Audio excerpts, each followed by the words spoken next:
From the Steampunk Explorer newsroom, a world of hair-raising adventures, splendiferous personalities, fantabulous creations. Welcome to the world of steampunk. Welcome to episode 12 of The World of Steampunk. I'm Stephen Beal, editor and publisher of the Steampunk Explorer, and once again, I'll be your host. In this episode, we'll visit two events. Last August, we took to the skies and piloted the Steampunk Explorer airship to the Key City Steampunk Convention in Gettysburg, Pennsylvania. The event featured the first ever U.S. appearance by Madam Misfit, the electro swing chap-up performer from the UK, but that was just one of the highlights at this wonderful convention. Closer to home, in October, we returned to Maker Faire Bay Area, a showcase for do-it-yourself projects, everything from art cars and robots to a steam-powered water fountain. We also spoke with Maker Faire co-founder Dale Dougherty, who has been described as the father of the maker movement. You won't want to miss it, so let's get started.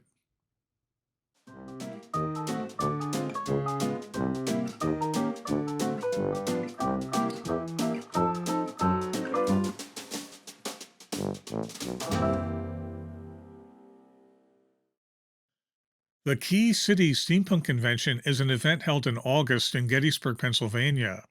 It's far from being the largest steampunk convention, but it has everything that makes a steampunk gathering special. Games, cosplay, workshops, entertainment, and lots of community. This year's convention featured the first U.S. appearance by Madam Misfit, the electro swing chap hop performer from the UK. She was joined by Victor and the Bully and other musical acts. We were there too, meeting the participants and presenting a couple of panels. We have lots to show you, but first, let's hear from one of the organizers.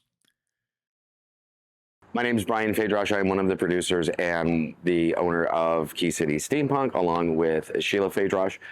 My goal, or the 10,000-foot view, if you would refer it to that way, is to ensure that we are providing an event that not only that people can come and have a good time and be able to do games and vending and panels and entertainment, but ultimately we really want to be able to produce an event where people feel like they're coming home.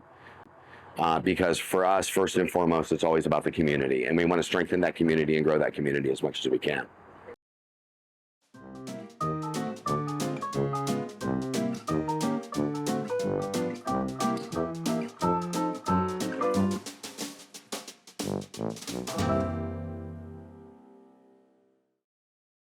Oh God, the cosplay in steampunk is it's such a vital part of what we do. Whether it be you're finding stuff from a secondhand store and putting together an outfit of your own, or if you are a maker and then, producing your own outfits at home in a workshop, toiling, with Dremels and EVA foam and fabric and sewing machines.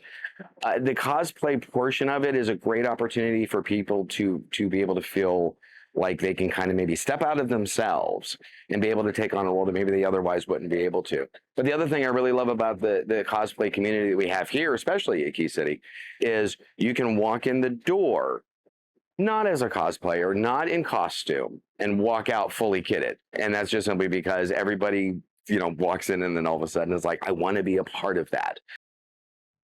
If you're wondering how the convention got its name, well, that requires a history lesson. It was originally held about 35 miles away in Frederick, Maryland, and Frederick is informally known as Key City. Not because of keys like this, but because Frederick was the hometown of Francis Scott Key, the guy who wrote the Star-Spangled Banner. Later, the convention outgrew the hotels in Frederick, so it moved to Gettysburg. But the organizers also created a backstory set in a fictional Key City, so the name stuck. But I digress.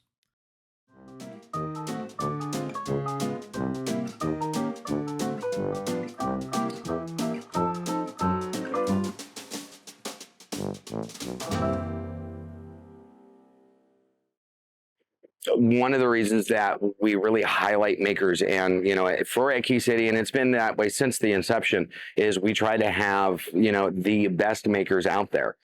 Making is such an integral part to steampunk because everybody loves being able to build their own gear. It's hard to do if you really don't know how to do that. And you can check the internet, but it doesn't replace the opportunity to be able to sit in a panel, talk to somebody who has already done it, and who is willing and able to provide that information to you. One of the artists we met at Key City was David Bowman, a retired school teacher who creates these amazing kinetic sculptures. He uses parts from antique construction sets, along with wood, copper, brass, and repurposed objects. His work has been shown at the Morris Museum in New Jersey. At the Key City Convention, some of his pieces were available for sale.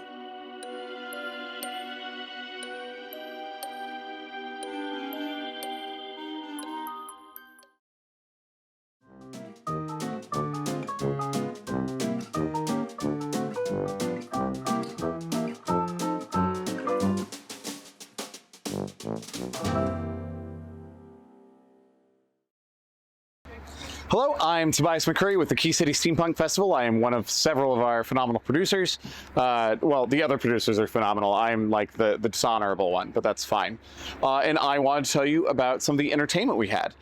We had, from across the pond, our wonderful headliner, Victor and the Bully, who came alongside, also across the pond, Madam Misfit.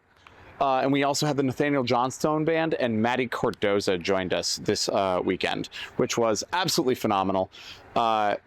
Nathaniel Johnstone, old friend of mine, used to be part of another band out in Seattle, moved out here, so I was like, I can use you for more than one convention. Ha ha! We had the wonderful Paulo Garbanzo and Ansa, and also Crystal Younglove were our kind of sideshow acts. Paulo is a proper jester who is hired out in the lands of the UK very often. Crystal Younglove is a wonderful sideshow strong woman who is way stronger than I am. And then also Ansa is a phenomenal tarot reader, singer, musician. They're all extremely talented.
I'm Sheila Fadrosh. I am one of the producers and owners of Key City Steampunk Convention, and I'm also the vendor coordinator. We try to keep our vendors as artists and craftspeople, mostly. We don't usually have vendors who resell things that they've bought other places. We do sometimes have a few people who come in who are selling an interesting item that we think will appeal to our guests. But we do mostly try to keep it to independent creatives who are looking to sell their work.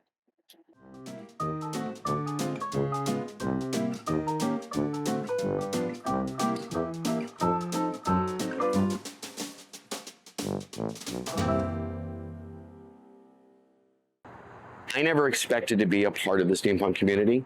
I kind of fell into it. It kind of found me, and in doing so, I found a family.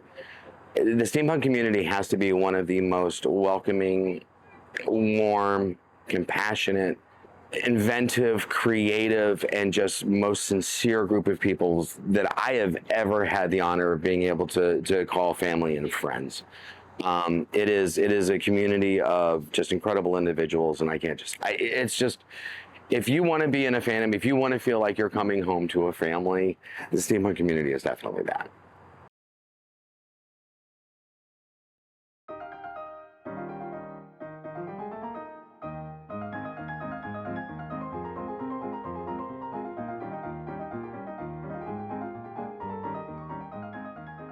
Last year, in episode 8 of The World of Steampunk, we took you to Maker Faire Bay Area, a showcase for amazing do-it-yourself projects. It was revived after a 4-year hiatus, this time at a new location, the historic Mare Island Naval Shipyard in Vallejo, California. This year it was back, held over one October weekend, and once again it lived up to its billing, the greatest show and tell on Earth. We spent 2 days there, meeting the creators and learning more about their contraptions, and we had a chance to speak with the person who started it all. I'm Dale Dougherty. I welcome you to Maker Faire Bay Area. It's our 16th edition of it, and it's here on Mare Island along the waterfront of a historic naval shipyard. It's our second year here, and this is our Field Trips Friday, where we invite school groups to come and experience Maker Faire. Then we asked, how would you describe Maker Faire to someone who hasn't been here before? Well, to some degree, I'm tired of trying to explain it because it's hard to put into words what this experience is like. I kind of get out of it by saying you got to come see it for yourself. I talk to people who come here and have been coming for a long time, and they find it tough to explain to friends. Like, what's Maker Faire? But, it's just a showcase of what people create and make. And I think anybody who's never been here would be surprised at the variety of forms that they'd see here, the variety of methods of making, and how fun it is to see and meet these people, right? And what they do. That's the core. I thought that the idea of Maker Faire was to create a conversation with a maker. And a maker is someone who has an idea for something and just makes it real. We could have puppets. We could have, sculptures. We have robots. We have food, music, all kinds of things here. And some are pretty technical. Some are, paper and sticks and glue, So these are just ways that humans since we've been human, have a desire to use tools to make things that they value. And I'm just providing somewhat of a modern context for that. And prior to this, makers often kept the things that they made private. They kept them to themselves. They didn't think anybody was interested. And what I've tried to do is say, hey, bring it out in public, share with other people. You'll meet people who have similar interests to you, and you'll also inspire maybe the next generation to get involved in making things themselves. So they realize that they see things here that inspire them. At any Maker Faire, you can expect a mix of new projects and old favorites, like the cupcake vehicles from Acme Muffineering. There was the pedal-powered stage, where bicycles generated electricity for music performances. Obtainium Works was here with their steampunk art cars and battle bots. Kinetic Steamworks brought Pappy, a restored steam traction engine from 1917. This year, it powered their latest project, a water fountain with 3D printed seahorses.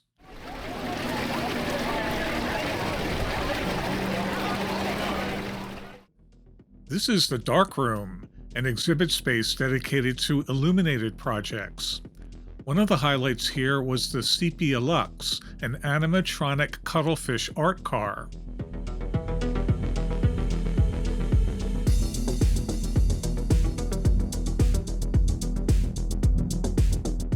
The Cosmic Messenger is a unicorn with the tail of a mermaid.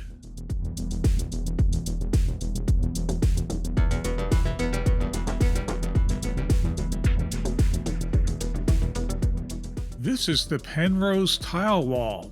It consists of 900 animated Penrose tiles. The animations are randomized, so it never looks the same.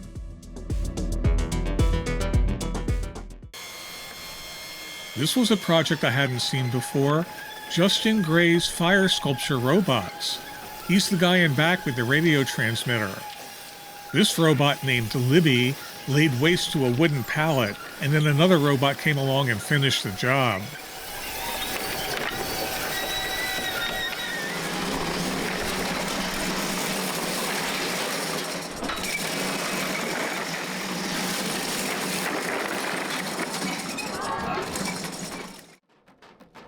Pony Trap is an industrial rock band originally from Austin, Texas.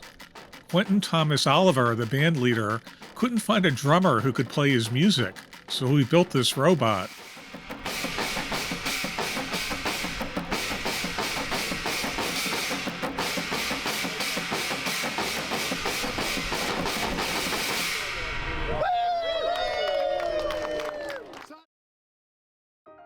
We'll leave you with more scenes from Maker Faire. Thanks for watching, and we'll see you next time.